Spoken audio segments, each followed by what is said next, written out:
মাননীয় মন্ত্রী, যেটি হচ্ছে গতকাল থেকে প্রশ্নপত্র ফাঁসে এক ধরনের গুজব ছড়ানো হচ্ছে, মন্ত্রণালয় থেকে বিবৃতি দেওয়া হয়েছে।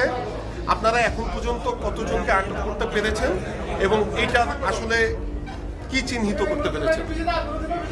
ধন্যবাদ আপনার প্রশ্নের জন্য। আমি তো আমার সকল মিডিয়া ভাই বোনদের জিজ্ঞেস করতে পারি আপনাদের ইনফরমেশনটা কি।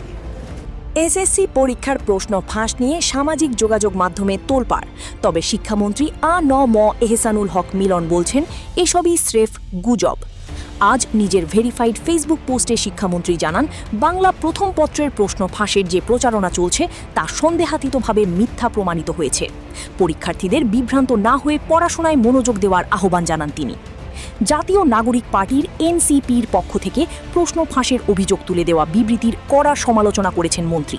তিনি বলেন, ২৪-এর গণ অভ্যুত্থানের চেতনা নিয়ে গড়া এই তরুণ রাজনৈতিক দলের কাছ থেকে কোনো ধরনের ফ্যাক্ট চেক ছাড়া এমন ভিত্তিহীন বিবৃতি অত্যন্ত হতাশাজনক। কিন্তু গুজব ছড়ায় কে? আপনাদের সতীর্থরাই তো। আমি আশা করব গুজব ছড়ানোর আগে যেন একটু ভেরিফাই করে না হয়। এটা আপনারা ইতিমধ্যে জেনেছেন, তাই না? সারা দেশে এসএসসি ও সমমান পরীক্ষা অত্যন্ত সুশৃঙ্খলভাবে অনুষ্ঠিত হচ্ছে।